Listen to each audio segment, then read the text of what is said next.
So this is what Israel is up against. A backstabbing plan by the Biden administration to stop Israel from properly defending Israeli citizens from future October 7th massacres. And Israel's defense minister Gallant, together with the ministers from the political left, Gantz and Eisenkot, all want to agree to force Netanyahu to agree to this deal. PA to return to Gaza, Saudi normalization and Arab-American day after plan. As the article explains, Secretary of State Blinken and foreign ministers from the Arab Six met on the sidelines of the World Economic Forum in Riyadh in April to discuss a vision for the day after the war in Gaza. Of course, Israel did not take part. Not invited, probably. Their plan is divided into two phases. Phase number one, the need for a ceasefire, achieving the prerequisites for international recognition of a Palestinian state, Israel's acceptance of the Palestinian Authority's return to the Gaza Strip, the release of hostages in exchange for the release of Palestinian prisoners, and the formation of a technocratic government in Gaza to rebuild the Strip. Phase 2, a peace process would commence, which would include Israel-Saudi normalization. Additionally, Gaza would undergo rehabilitation and reconstruction. And here's the plan being pushed on mainstream Israeli TV by a retired general. לעשות את זה, צריך ללכת כנראה על עסקה כוללת. לא לדבר על ניצחון שלצערנו הרב, וכולנו היינו רוצים אותו, אבל אין לנו תוכנית איך באמת להביא אותו, וצריך להכיר במצב כפי שהוא, וללכת על איזושהי עסקה כוללת שבעצם אומרת שהדבר החשוב ביותר זה החזרת החטופים. כנראה שמי שישלוט בעזה זה איזושהי קואליציה שלצערנו החמאס יהיה חלק ממנה, משום שזאת כנראה הדרך היחידה להכניס בשלב הזה, גם לקבל את החטופים וגם להכניס את הרשות הפלסטינית פנימה. זה צריך להיות... What the Obama-Biden-Blinken administration seems to forget is that the Israeli public went to war to destroy Hamas to ensure that we never ever have to live in fear of another October 7th massacre ever happening again. The Israeli public is against the Palestinian state. The Israeli public will not allow Hamas to be able to destroy us again. It wants it to be destroyed. The Israeli public will not allow the Palestinian Authority to be given control of Gaza. The Palestinian Authority is today in control of Judea and Samaria. And guess what? It supports terror against Jews every day. And there is terror against Jews every day. They even pay terrorists and their families. So no, the Israeli people will not allow the Palestinian Authority to be given control of Gaza. And no, Israelis do not care about peace with Saudi Arabia. Israelis want to live in peace without the threat of terror. So we're against this plan. So what's going on? Basically, we are in a wake-up process. The Jewish people in Israel are waking up. We have 3 former IDF generals in the government, in the war cabinet, Gantz, Eisenkot, and Gallant, together with Netanyahu, and those 3 keep on threatening Netanyahu instead of threatening Hamas, Iran, Qatar, and Egypt to end the war and surrender. Just recently, over the past few days, 2 ministers who sit in the war cabinet with Prime Minister Netanyahu, Yoav Gallant, our defense minister, and Benny Gantz, both threatened Netanyahu with ultimatums about having to agree to the Biden administration's plan for the day after. These are 2 of the most senior military officials in Israel in our government, deciding with Netanyahu on how to run the war. And they're threatening Netanyahu, not threatening Hamas or Iran or Qatar. What about them first remaining focused on accomplishing the war goals as they decided together with Netanyahu at the beginning of the war? Number 1, returning the captives, and number 2, destroying Hamas so that it can no longer rule militarily or in any civilian capacity in Gaza. What happened to those goals?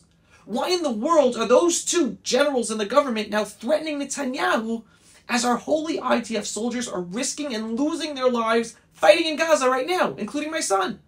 Basically, more and more Israelis are waking up and realizing that our top IDF and security officials are acting as puppets of the Obama-Biden-Blinken administration, which is focused on trying to placate Iran instead of acting in the interests of the Israeli people, so that we can end the Iran, Qatar, Hamas, Hezbollah terror network that threatens our lives.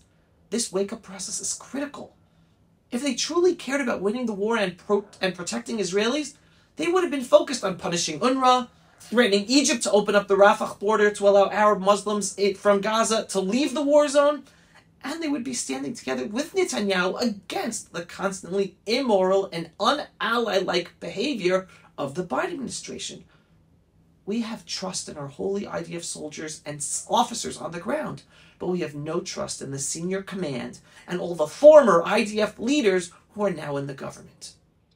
Want to learn more about Israeli politician Benny Gantz?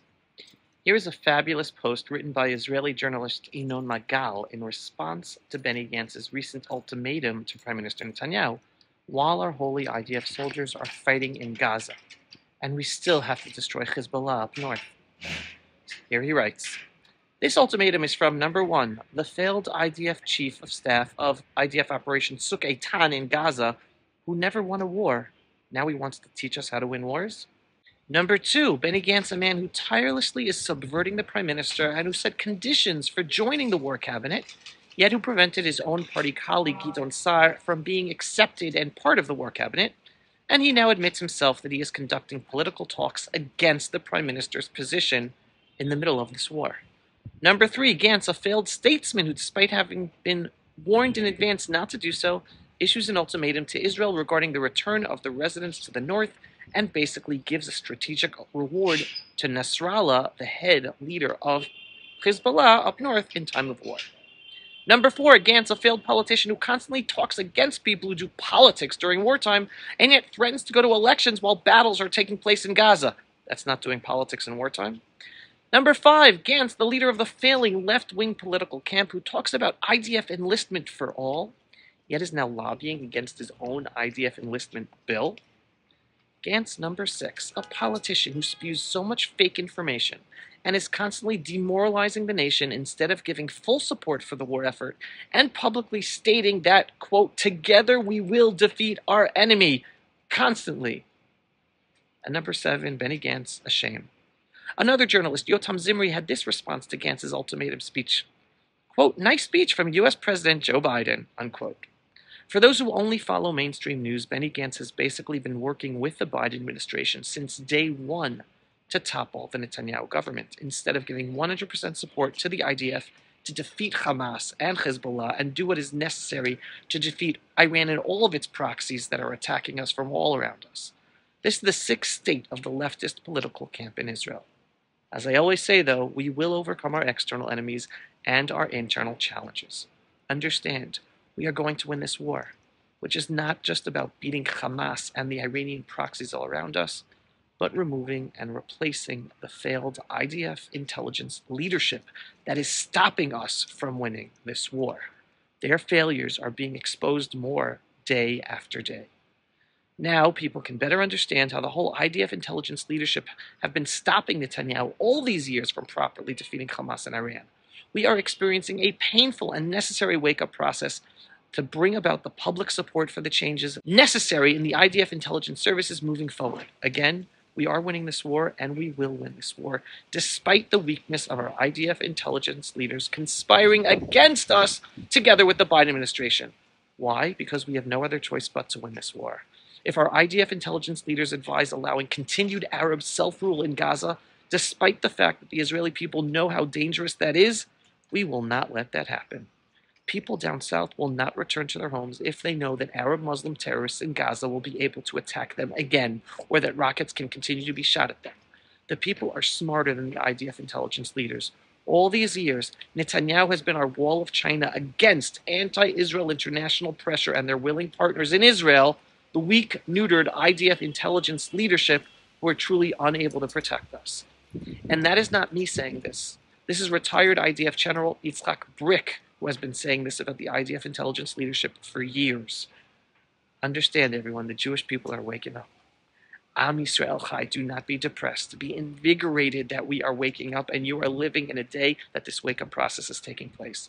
If you are not yet a subscriber to my Pulse of Israel, belief-based, inspiring, politically incorrect videos or podcasts, go to pulseofisrael.com and click to subscribe. And if you want to help support us get these videos and podcasts seen and heard by more people, just click on the donate button every once in a while on pulseofisrael.com. In the meantime, everyone, shalom, and thanks for watching. Pulse of Israel, frontline videos from the Holy Land. Support our work by donating today.